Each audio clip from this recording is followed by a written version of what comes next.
Arsen menekan tombol yang ada di balik rak perpustakaan itu, sehingga rak perpustakaan kembali tertutup. Siapa pemilik ruangan ini? Arsen bertanya-tanya sendiri, sambil mengedarkan pandangan ke sekeliling. Ruangan ini mirip seperti ruangan bersantai. Ada single sofa. Di samping sofa ada meja kecil dengan sebuah vas bunga kecil di atasnya. Rak berisi buku, etalase berisi barang-barang antik dan langka. Ruangan ini punya papa atau mama? Arsen berhenti di depan rak buku dan mengambil salah satu buku, The Blood. Arsen membaca judul buku itu. Dari covernya saja sudah mengerikan. Cover ini divisualkan seorang perempuan setengah baya memangku kepala manusia. Cukup mengerikan. Lalu begitu membaca nama penulisnya, Arsen tidak heran lagi. Penulis ini memang terkenal dengan penulis genre. Arsen sendiri tidak pernah membaca buku-bukunya genre begitu. Bukan seleranya. Sepertinya bukan papa. Papa nggak suka membaca novel. Kalau bukan papa berarti mama dong yang punya ruangan rahasia ini. Tapi sejak kapan mama menyukai novel bergenre seperti ini? Mama pernah bilang mamanya hanya menyukai novel romance. Arsen terdiam sesaat dan terus memandangi cover novel itu. Apa jangan-jangan selama ini mama memang menyukai buku-buku seperti ini? Tapi kenapa mama pura-pura menyukai genre romance? Wah, mama kok semakin misterius begini ya? Arsen bergidik ngeri dan meletakkan novel itu pada tempatnya. Lalu Arsen mengedarkan pandangan lagi-lagi dan kakinya berhenti di depan berangkas. Arsen tahu tidak seharusnya dia berada di ruangan ini. Kalau memang benar pemilik ruang rahasia ini adalah mamanya, mamanya pasti marah besar seandainya tahu putra nakalnya ini menyelinap masuk ke dalam ruang rahasianya. Tapi Arsen penasaran apa isi berangkas ini. Apa jangan-jangan ada kepala manusia? Arsen bergurau sendiri. Cover buku tadi masih terngiang-ngiang dalam bayangannya. Mungkin untuk beberapa ke depan Arsen tidak akan lupa. Kepala manusia tadi sangat mengerikan. Mama, aku izin buka isi berangkas ini ya. Jangan marah lo ya. Aku udah izin. Salah mama sendiri yang gak denger aku bilang izin. Arsen terkekeh, merasa konyol dengan dirinya sendiri. Tapi sandinya apa ya? Arsen berpikir cukup lama di depan berangkas itu. Kalau memang pemilik berangkas ini adalah mamanya, kemungkinan besar kode sandinya adalah tanggal lahir mamanya. Tapi nama lahirnya kapan ya? Ya ampun, durhaka banget gue. Tanggal lahir emak sendiri gak hafal. Arsen mencoba mengingat tanggal lahir mamanya. Begitu sudah ingat, Arsen langsung memasukkan 6 digit sandi di berangkas itu. Untung saja kapasitas otak Arsen mumpuni, jadi dia tidak perlu memeras isi kepalanya untuk mengingat tanggal lahir keluarganya. Salah, apa ini milik papa? Arsen pun memasukkan kode ulang tahun papanya di berangkas itu, tapi gagal juga. Terus apa sandinya? Meskipun Arsen sempat mencoba memasukkan tanggal ulang tahun papanya, tapi Arsen masih yakin berangkar ini milik mamanya. Apa ya yang berkaitan dengan mama? Arsen bermonolog dengan dirinya sendiri. Ia berpikir keras, kira-kira apa yang berkaitan dengan mamanya? Sia. Selama ini mama sangat menyayangi Sia. Pasti sandi berangkas ini ulang tahun Sia. Arsen pun memasukkan 6 digit ulang tahun Sia di berangkas tersebut dan holah berhasil. Yes, Arsen bersorak. Ya ampun, gue lebih banget, berasa nemu harta karun. Siapa tahu di sini beneran ada harta karun. Dengan excited, Arsen membuka pintu berangkas yang setinggi dirinya ini. Terdiri dari 3 kotak berukuran sama. Mulut Arsen ternganga saat melihat tumpukan uang di kotak bagian bawah. Fix gak salah lagi, berangkas dan ruang rahasia ini pasti milik mama. Papa gak mungkin menyimpan uang cash sebanyak ini. Papa selalu memutar uang untuk investasi. Arsen tak tertarik dengan uang-uang itu karena dia sendiri memiliki banyak uang. Arsen justru tertarik dengan tumpukan berangkas, dengan tumpukan berkas dan surat-surat yang ada di bagian tengah berangkas. Wow, ternyata mama memiliki aset lain. Papa pasti nggak tahu aset-aset ini. Arsen meletakkan kembali sertifikat-sertifikat itu, lalu mengambil selembar kertas yang lain. Ternyata itu sebuah akte. Ayuma Barak. Arsen membaca nama akte itu. Siapa Ayuma Barak? Kenapa mama menyimpan aktenya? Arsen meletakkan kembali akte itu di atas sertifikat-sertifikat, lalu pandangannya teralih pada kotak berangkas yang paling atas. Mata Arsen langsung tertuju pada kalung berlian biru yang menyilaukan matanya. Indah sekali. Arsen mengambil kalung itu. Saat mengangkat kalung itu tanpa sengaja, sebuah foto jatuh.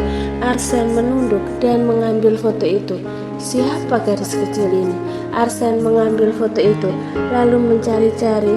Mungkin ada foto lain di berangkas bagian atas, dan ternyata benar ada foto lain. Ini kayaknya foto mama sama papa waktu kecil, gumam Arsen saat menyadari wajah anak kecil laki-laki dan perempuan di foto itu. Lalu Arsen iseng menggabungkan foto mama papanya dengan foto yang jatuh tadi.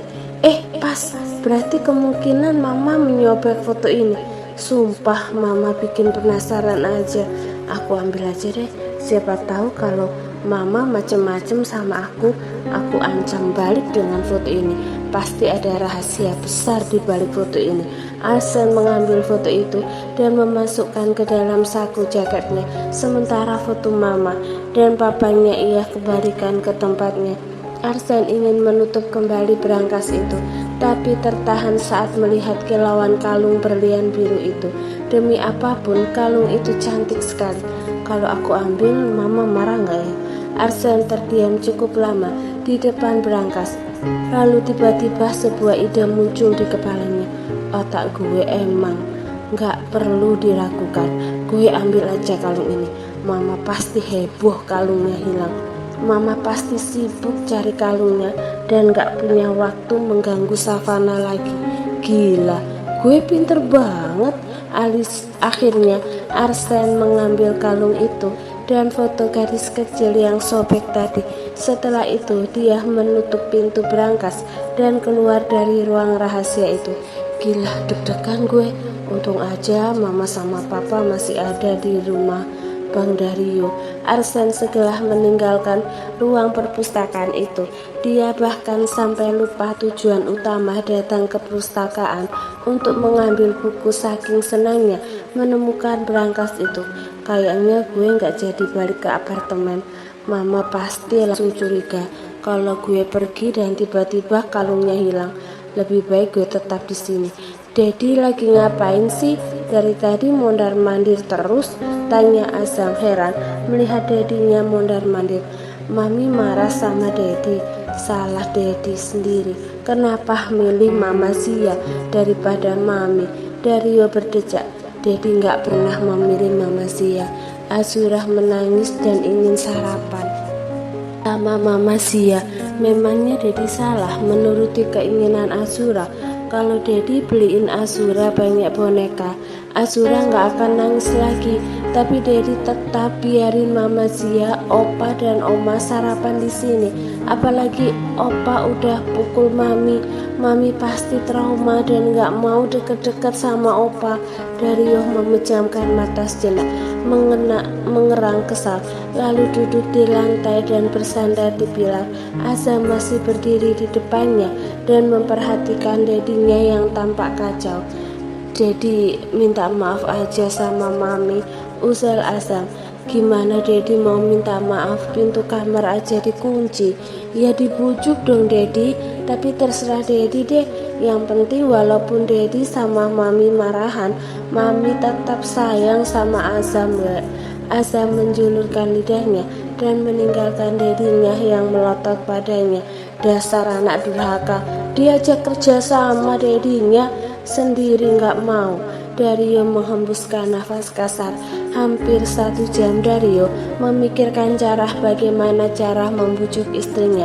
Dario sama sekali belum mendapatkan ide. Terserahlah, yang penting usaha dulu. Dario pun menuju ke kamar, tapi ternyata Savana tidak ada di kamar. Sayang, Dario memanggil-manggil istrinya, tapi tidak ada sahutan. Dario mencari di setiap sudut kamar, tapi tetap tidak ada. Savana. Dario keluar dari kamar dan menuruni tangga mencari istrinya. Pikiran negatif mulai bermunculan dalam kepalanya. Dario khawatir Savana tiba-tiba kabur dari rumah. Pilastri, iya tuan. Pilastri datang tergopoh-gopoh mencari sumber suara tuannya. Mendengar keras teriakan Dario, pasti telah terjadi sesuatu. Meskipun yang dipanggil hanya Pilastri, 3 pembantu yang lain juga ikut mendekati Dario. Ada yang bisa saya bantu, tuan? Tanya Pilastri. Di mana Savana? Non Savana? Saya nggak tahu, tuan. Nggak tahu. Bagaimana bisa Bibi nggak tahu? Biasanya kan kalau ada apa-apa Savana pasti sama Bibi. Dario menatap marah Pilastri. Tapi kali ini saya beneran nggak tahu, tuan. Mungkin yang lain tahu, tuan. Pilastri melambaikan tangan kepada 3 pembantu lain yang bersembunyi di balik tembok agar menghampirinya. Dengan takut-takut mereka bertiga menghampiri Dario. Tuan mencari Non Savana. Tadi saya lihat Non Savana ada di kolam belakang, tuan. Saya ingin menemani Non Savana, tapi Non Savana bilang dia ingin sendiri. Kolam belakang? Iya, tuan. Tanpa menunggu lama, Dario langsung berlari menuju ke kolam belakang. Waktu itu Dario pernah mengajak Savana berenang malam hari di kolam belakang, tapi Savana menolak. Katanya dingin. Savana tidak menyukai dingin, tapi sekarang kenapa tiba-tiba Savana ingin berenang di sana? Sepanjang hari pikiran Dario sudah was-was. Dario takut Savana melakukan sesuatu yang tidak seharusnya dia lakukan. Savana, gumam Dario sambil mempercepat larinya menuju ke kolam renang. Untuk pertama kali Dario menyesal membangun rumah yang begitu besar, sehingga jarak rumah bagian depan menuju rumah bagian belakang cukup jauh. Setibanya Dario di kolam renang, dia tidak melihat ada tanda-tanda Savana di sana. Namun begitu langkahnya semakin mendekat, betapa terkejutnya dia melihat Savana ada di dasar kolam. Savana! Dario langsung loncat ke dalam kolam sedalam 3 meter itu dan langsung meraih tubuh istrinya. Savana yang memejamkan mata tersentak. Dia mendorong dan mencoba melepaskan pelukan suaminya. Dario semakin mengeratkan pelukannya dan membawa tubuh istrinya ke permukaan air. Apa yang kamu lakukan? Dario spontan membentak istrinya, namun suaranya bergetar dan tercekat di tenggorokan. Jantung Dario nyaris loncat saat melihat istrinya seolah sedang menenggelamkan diri di kolam renang. Sementara Savana hanya diam dan menatapnya dengan sorot mata kosong dan sendu. Apa yang kamu lakukan, Savana? Apa? Dario menarik tubuh rapuh itu dan memeluknya erat. Jangan seperti ini, aku mohon. Jangan lakukan ini. Lakukan apa? Memangnya apa yang bisa aku lakukan, Mas? Aku nggak bisa memberikan kebahagiaan untuk diriku sendiri. Aku juga nggak bisa melepaskan diri dari kamu. Bahkan untuk bunuh diri saja aku nggak bisa. Jangan bicara apapun, Savana. Jangan. Dario menggelengkan kepala dan menciumi sisi rambut basah istrinya. Jangan mencoba-coba bunuh diri. Tenang aja, Mas. Aku nggak akan bunuh diri. Aku nggak akan mati dengan cara seperti ini. Aku masih tetap ingin hidup dan melihat kamu menderita berkali-kali lipat lebih dari yang aku rasakan. Dario mengangguk. Iya, begitu lebih baik. Tetaplah hidup dan melihatku menderita. Jangan pergi kemana-mana tanpa aku. Dario merenggangkan pelukan dan menatap wajah istrinya dari bawah cahaya rembulan dan remang-remang lampu yang mengelilingi kolam belakang ini. Kamu pasti kedinginan kan? Cukup ya berenangnya. Dario menangkup pipi istrinya dan mengusap lembut. Savanah tidak bereaksi apapun dan menatap datar suaminya. Demi apapun lebih baik Savanah meneriakinya atau mencaci makinya daripada Savanah mendiamkannya seperti ini. Diamnya Savanah memiliki banyak arti. Meskipun Savanah mengatakan dia tidak akan bunuh diri, Dario tetap takut istrinya akan nekat melakukan itu. Kalau aku mati, kamu pasti sangat bahagia, Mas. Cukup Savanah, jangan bicara omong kosong lagi. Kamu pasti tertawa bahagia. Akhirnya aku mati dan kamu bisa menikah dengan perempuan yang kamu cintai. Aku bilang cukup. Kadang sehari saja aku ingin menjadi sia. Gimana ya rasanya dicintai oleh seorang laki-laki dengan tulus, memiliki keluarga yang utuh, memiliki 2 orang anak yang cantik dan tampan. Pasti rasanya sangat bahagia sekali. Cukup Savanah, cukup, hentikan. Aku hanya ingin bahagia, Mas. Kenapa sulit sekali? Dario merasa dadanya sesak sekali mendengar kalimat sendu Savanah. Sesak sampai rasanya sulit bernafas. Dario bahkan tidak bisa mengatakan apapun lagi untuk menenangkan istrinya. Seandainya rasa cinta ini gak ada, pasti rasanya gak akan sesakit ini, Mas. Kenapa aku harus mencintai kamu? Kenapa dari jutaan manusia hatiku memilih kamu? Hatiku bodoh kan, Mas? Meskipun sering disakiti, hatiku tetap memilih kamu. Dario hanya menggelengkan kepala. Aku membenci diriku sendiri yang mencintai kamu sedalam ini. Aku benci dengan diriku sendiri yang begitu bodoh tetap bertahan di sisi kamu selama 2 tahun lagi. Tapi mulai detik ini, aku memutuskan aku berhenti mencintai kamu, Mas. Aku berhenti mencintai kamu. Tubuh Savanah melemah dalam pelukan Dario, lalu bersandar di dadanya. Matanya perlahan terpejam. Aku membencimu, Mas, sangat membencimu. Tak terdengar apapun dan mata Savanah tertutup sepenuhnya. Savanah, Savanah bangun.